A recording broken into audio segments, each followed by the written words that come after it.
So I go to my first seminar, and it was a life-changing event for me. This weekend for you can be a life-changing weekend for you if you let it. And I just want to say this, that how you play in here is how you're going to play out there.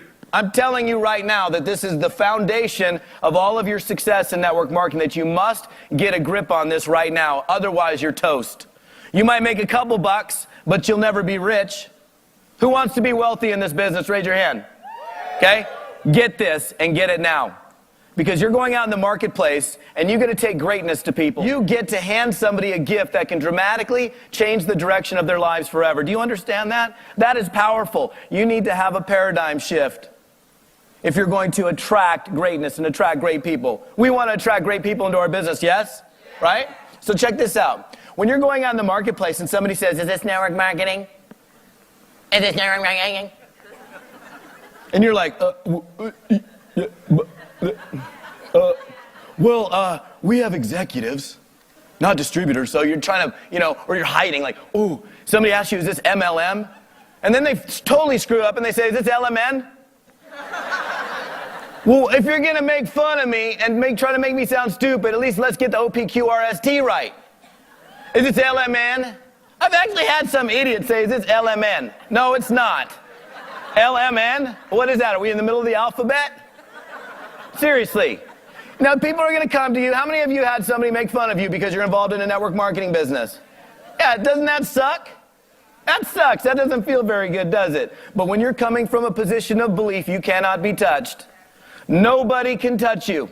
And you must build your business on a foundation of belief. So when somebody says to you, "Is this network marketing?" your answer is, "Heck yeah, it is. If it wasn't, I wouldn't touch it." So the thing is, there's so many doubters in this business. So many people are not buying the story of network marketing. Nobody's going to buy your story until you do. This is the foundation of your success, you guys. You better start buying network marketing, because so many people are out there talking to people about their businesses. Just because you have a distributor ID number, it doesn't mean squat. Just because you're here, I mean, it's a great thing that you didn't make an excuse, that you made it here. That's great. But that doesn't mean that you're operating from a position of belief. You better get these questions answered now. You can't do this just for the money. You gotta have your heart in it. You can't do a deal just to make some cake, okay? It will not last. You have to have heart. You have to be able to go out in the marketplace and know that you're doing a good service, because in any network marketing company, whether it's a product or service, the bottom line is you're bringing a good or a service to an end user. That's how the money's made. It's not about filling up garages with crap. It's about getting customers eating, drinking, tasting, rubbing, whatever, snorting, whatever they do with the product, right? Focus on one thing. You guys,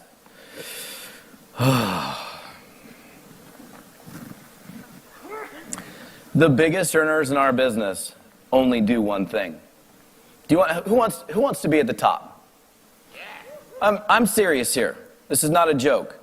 I'm talking, if you want to be in the top 2, 3, 4, 5, or the top 10 in your company. Scream loud if you want to be in the top 10 of your company. Now that's the energy that I want out of this audience. Well, you ain't going to do it by dilly-dallying around with multiple deals. And you know what? If people are making money in your company and you ain't, it's not your sponsor's fault. It's not the system. Well, we don't have a very good system. He wasn't there for a three-way call. You aren't very good for my three-way calls. It's not your product's fault. It's not the company's fault. It's not customer service's fault. It is your fault. You get to blame you for either your success or your failure. Either way. If there are people making money in your company, the grass is never greener on the other side. Outproducer strategy number 3 is pick up the pace. If you want to outproduce people, well, I'm gonna talk to somebody today. Then I'm gonna talk to somebody in a week from now. I'm going really fast.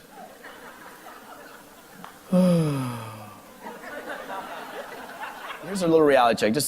How many people are you talking to? How long do you want it to take? You want it to take forever? By the way, it's going to take you sacrificing. You have to give up a little Oprah. Maybe you have to give up. Maybe you have to put the golf clubs away a little bit for a little while. Maybe you're going to have to, you know what, nothing worthwhile. You have to sacrifice something. Something is going to have to give in order for you to get. Something has to give for you to get. The dilly-dallying around, I don't know. Look, the biggest earners I know as well, they'll sit down, they'll get into a company, and they will put on the gas for 17 to 24 months before they even take a breath. I do a little reality check for people. This is a harsh one. You're not going to like this one if you haven't heard it before. You aren't going to like it. Draw a box on your piece of paper. Do it. And for you people in internet land, do it too. Do it. Draw a little box on your piece of paper. I want you to write a number in that box, not a random number. How many new people have you talked to about your business in the last 24 hours? What's the number? 0? Not enough. Again, you've got to learn to hire you. You've got to learn to be self-employed. This is a business of being personally accountable. You're so used to if you have a job, you're so used to somebody else holding you accountable that this is a new deal here. Would I hire me? Draw a little box. How many people have you talked to in the last 24 hours about your business? Look, this is my phrase. It goes like this. Double digits a day keep the commission checks on their way. Practice your approach. Practice. You don't want to pick up the phone using your screaming, "Hi, is Bob in?" "Hi, Bob. My name is Todd Falcone. Falcone, I'm sorry. I'm calling you because your name was referred? Referred?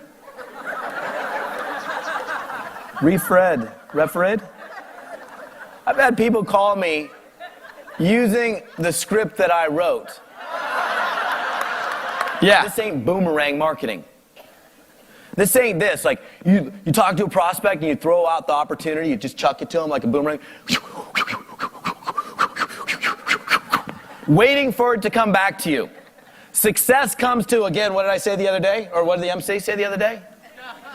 Success comes to those people who come and get it. Go get the business. Don't wait for it. You will never make a dime in this business until you make contact with a human being. Do you understand me? You can't make no money. So you better, if you're going to make money, if your commitment is to make money, you better face the fear now. And here's what you do. You pick up the phone or whatever it is, and you make a dial. And you might click.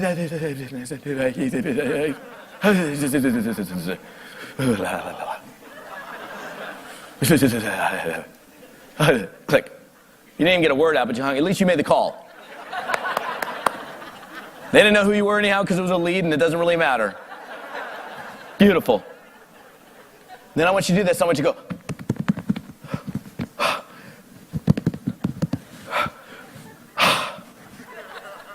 I'm alive. I've never seen anybody. You know what? If God wants you to die right now, it's your time anyhow. You ain't going to die from prospecting. You might die by looking at the phone of old age. Pick up the phone and make a call. Touch yourself afterwards. Take a deep breath and go, I'm alive. A couple of little last minute tips. I want you to start using your ears. Pay attention. Pay attention to the simple clues people are giving you. When you call somebody up on a follow-up call and they don't show up, that is a clue that they're probably not interested. So don't call them 17 times. Well,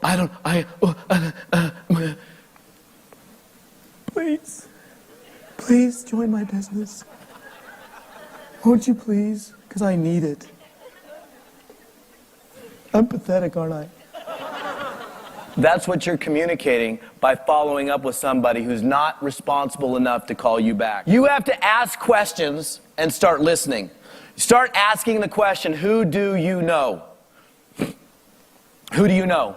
When somebody says no to you, you better finish up each call. And I don't care. I want you to go put it on your phone. Type it up in really small, about 8 size print, bold. Who do you know? Put it on your iPhone. Tape it to your iPhone. I'm serious here. Post it in front of you on your whiteboard. Do something so it becomes habit. Start focusing on them. If you ask a question and you get somebody talking about themselves, it's all revealed to you. Do you understand? It's over for you. You will start bringing so many people into your business if you just simply start asking the questions and listening. And so my first lesson is this. When somebody has something that you want and they're willing to show it to you, you don't reinvent the system. And too many people get in this business and they think, oh, I want to do it my own way. Let me take your idea but tweak it and just make it a little bit my own. That's not really the recipe for success, is it? If somebody has something that you want and they're willing to show you exactly how they acquired it, why would you even think about for a moment of reinventing the wheel? How would you act if you were making $20,000 a month right now? Would you be acting differently than maybe you are right now? And if so, then start acting like that. Write it down. Go in your journal and go, if I was making $20,000 a month, this is the way I would act. This is the way I would act with my prospect. You can't get into this business and try it for a little bit. And there are a lot of people that even show up for seminars, that have distributor ID numbers, that show up for events, that still have an out for themselves. That are like, hey, I'm going to go for a little while, and if this works out the way I expect it to work out, then I'm going to hang out. But then if it doesn't work out the way I expect it to work out, then I'm going to go back to what I didn't like to begin with. And that, to me, it really is the definition of insanity. To talk about the definition of insanity is doing the same thing over and over again, expecting a different result. To me, the definition of insanity is doing something, going into, not liking what I'm doing, going and trying something that contains the mechanics of wealth, that has the capacity to create life change, trying it for a little bit, and then going back to what you hated to begin with or what you didn't like so much to begin with, which caused you to go look at this in the first place. Make sense? Why would you ever quit network marketing? My success has become because I've been willing to go get it. Your success, lay down sales happen every now and then, but you're not going to build a career on lay down sales. Waiting for something to happen. If you talk to somebody, initiate them in conversation, engage them in conversation, ask them a bunch of questions, obviously, get their interest, you end up handing them something or providing them some information about your opportunity, you better follow up with them and do it in a timely manner. I would choose not to work with you because of you're deciding not to follow up, and it really is just a decision. It's a choice that you make to get back to a person, yes or no.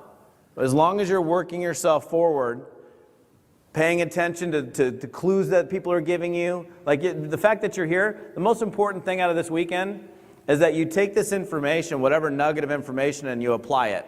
One of the things I say at a lot of my seminars is soak and apply. You can soak in the information, but then if you fail to apply it, it's like, I got an email one time from a guy, and I was like, that's an interesting email. It was just an email from a guy. And I was like, oh, I'm going to take this, I'm going to use it. I took the email, and in the next 3 or 4 days, I made over $14,000 just from some silly email some dude sent me.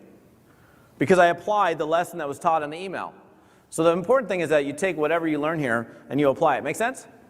Okay. Are you guys ready? Yeah. Okay, good. All right, so here's the deal. You have two choices. You can recruit up or you can recruit down. Our natural human tendency is to recruit down the socioeconomic chain. That's our tendency. Our tendency is to recruit down the socioeconomic chain because we perceive it to be easier. When you get started in network marketing, it's so easy to talk to your broke friends and buddies and family members because they're broke, right? Then you have the successful rich people up here that you know. Every single person, I'm going to teach you guys some really powerful lessons right now. Every single person in this room has somebody successful up the and you know what I'm talking about, up the socioeconomic chain? I'm talking about recruiting good people. You want to recruit good people, people that are willing, able, capable of doing what we do in network marketing. You don't want to recruit these guys. Hi, is Bob in? Yeah. Hey, Bob, Todd Falcone, how you doing? Well, not so good. For me, it was a guy named Joe. He was a car dealer. He owned 5 dealership franchises. He owned a private jet. He had money. He didn't have fractional ownership in a jet. He owned the jet. He had some money. If you own a jet, you got some money, you think?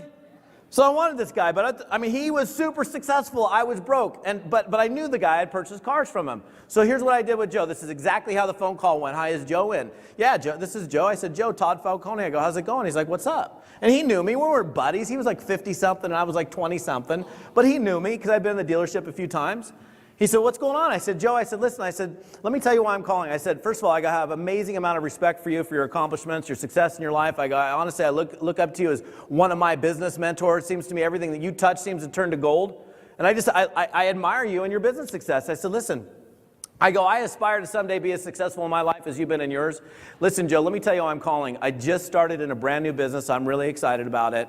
And I just respect what you do. And I'd just really appreciate it if you could do me a favor and take a look at what I'm doing and give me your honest to goodness feedback. Could you do that for me? I didn't say, do you see an opportunity? Do you want to supplement your income? You want to make some money? I didn't have to say any of that. All I had to do is say, Joe, no single person who has a heart can say no to that. How does that make you feel, honestly, when you're on the phone with somebody of that caliber? Somebody that sounds good, that's enthusiastic, that's outgoing, that sounds awesome, that's interested, that's all of those things rolled up into one. How do you feel? You feel awesome, right? Versus that person, which isn't fun. So I want you to take yourself there and say, well, I can go talk to this Bob guy that's negative and skeptical and broke and grumpy and and if I had to do that all day long, who would want to prospect? I wouldn't. Considering the fact that prospecting is the single most important activity, the one thing that you're going to do more than anything else, doesn't it make sense to be prospecting fun, good people? And the thing is, when you go up the socioeconomic chain one time, you'll realize that these people are actually easier to recruit than these people, because the people over here that are broke and grumpy, they're like, oh, well, can you call me in 6 months when I can get the $50 for the kid? Or, if it's so good, why don't you pay my way in? Have you ever heard that one? How much money are you making? Well, I'll get it in 6 months, but I'm not going to get the auto ship thing or whatever you call it. And then, yeah, I know. But then you go over here, and these people, they get it. Successful people become successful because they look at opportunity, they roll up their sleeves, they go after it, and you don't become successful and then go, oh, I'm not open to opportunity anymore. You stay open. In fact, most of the successful people that I know are now more open to opportunity today than they were in the past. If you don't have a plan right now, chances are you're going to fall into somebody else's plan, and their plan, I guarantee, ain't as good as the one that you'd have for you if you actually wrote one down. Plan on success, because if you plan on it, you'll get it. You're not going to succeed by just going through the motions and hoping that you're going to do it. And the other thing I think we need to do is exercise patience, because we all get...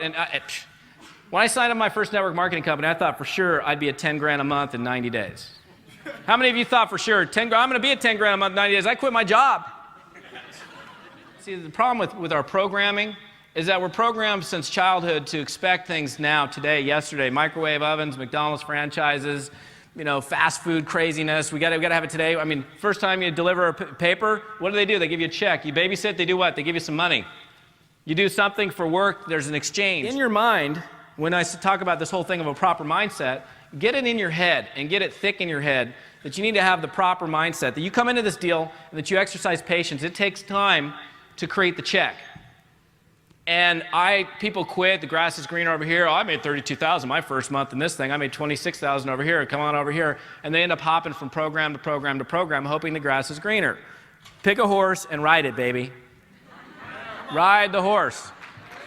One of the things that I see make the biggest mistake most network marketers make is their inability to take that giant ice cube. See, when I start a conversation with anybody, there's an imaginary gigantic ice cube that exists between me and the prospect, and it's like I'm trying to see and I can't really see him. It's like a big gigantic chunk of ice. And my objective is to quickly take the ice pick, take the ice axe, and chop at it until it disappears, or take the torch and get rid of it so I can see clearly. And when you can see clearly in a conversation, when all the barriers are down, that's when the relationship can occur. And you guys understand that people hate buying from people that they don't like. I mean, how many of you just love throwing out money to somebody you hate? Love it. Oh, here you go. I hate you. Here, take my money. I don't like you. Here, you can have my money. This is a sales game. This is a business of moving stuff. When you say, oh, we don't do sales, we just share, liar. We sell stuff. You sell your product or service, you sell your opportunity, that's what we do. The problem is people have this conception of what salespeople, oh, that's the guy that's twisting the arm and making you do something. That's not what we do. This is a volunteer sport in network marketing. People do this because they want to, not because they have to. They do it because they want to do it, because they're looking for change in their life. You got to learn how to connect with people. You got to learn to see the situation you want to create. The reason why I can sponsor so many darn people and why I've got no problem recruiting people anytime is because I can create an environment of trust and likability. Now, I'm not in the business of just going out and making friends. I make plenty of friends along the way. It's great to have lots of friends. But my objective when I get on the telephone with somebody is just to see, people buy from people they like. We all know that. So your objective is to be more like that person. The more like them you are, the more that they're going to like you, the more likely they're going to buy from you. Can you all repeat that back to me just like that? Okay. Every time you get a question, write it down. Start today.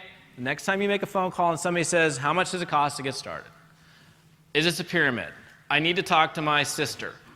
I don't know if this is, how much does it, won't you pay my way in? Yeah. Bye, click. Write it down, because I don't know what the exact number is. There's probably not an exact number, 20 to 40 different objections, questions that come up, not 1.5 million. If you want to learn how to overcome them, deal with them, neutralize them, and be able to sponsor some of these people, write them down.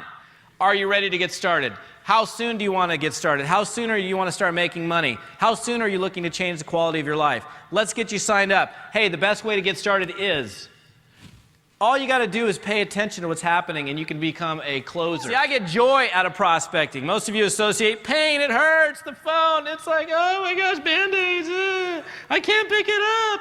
It weighs so much. I don't know, what's an average phone weigh? 6.2 ounces? I mean, even people that don't work out can figure that one out. I have worked in the field as a distributor. I'm not a company owner. I never thought I'd be a speaker. I speak because I have a passion for teaching people how to make money in network marketing. I have a passion for helping people succeed. Because what I found out, even though I struggled for a long period of time, it ain't that hard. We make it out to be a whole lot harder than it really is.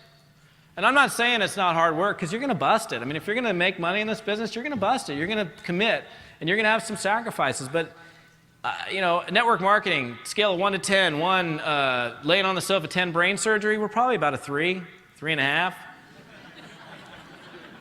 But we make it to be like a 15. The funny thing is, my whole life, the people, and this is interesting, in network marketing, isn't it fun how the people that love you the most, your friends, your family, are the least supportive? When I started in the business, my mom goes, "You're in one of those pyramid things. I'm making you pay back your college education. Doing it and just going through the motions to make some money and doing it, that ain't going to keep you in the game, because I can guarantee you this, you are going to be challenged. If you haven't been challenged yet, you're going to get challenged. There are going to be days where you feel like quitting. Anybody in the room ever feel like quitting? Ever? Yeah. I felt like giving up. I have no clue why I'm still here today. There were times where, for all intents and purposes, I should have been a statistic. You know what a statistic is on your genealogy? It's a 0. It's somebody who quit. It's all decisions. We all have choices, right? You have the ability to make a decision each and every day. Change also, by the way, happens the instant that you decide something. Like if you're not committed right now, some of you, I've had conversations, some of you are like, not really committed to the business yet, and you're just making a decision right now. Well, the moment that you make the decision, that change has already begun. One of the decisions that I made that I fought really early on, and I just didn't understand the whole personal development, personal growth thing, was, being like literally arm twisted into going to a seminar. They were like twisting my arm to get my butt to the seminar. I was like, I'm not going, I don't have the money. And I went there and it changed my life. And Mark Victor Hansen said the same thing today. He was talking about, having to go this, that's the same experience that I had. The first seminar I went to, I was like, oh my goodness, now I get it. Now I understand. There's never been an event that I've ever been to and I was like, oh, I wish I had less people here. Even when I had hundreds of people from my own personal group there, I was like, oh my goodness. I just felt sorry. I felt sad for the people that didn't make the commitment to be there. You all deserve, if there's anything you're going to invest in, instead of a latte, invest in your personal education, your personal growth, your personal development. If you can get good at enrolling people consistently, easily, and effortlessly with joy, then you get to have all the other fun problems. You know what I'm saying? No, I'm serious. You can't experience all of the other fun problems unless you can easily enroll people. Because if you can't enroll anybody, you got no problems other than the fact that you can't enroll anybody.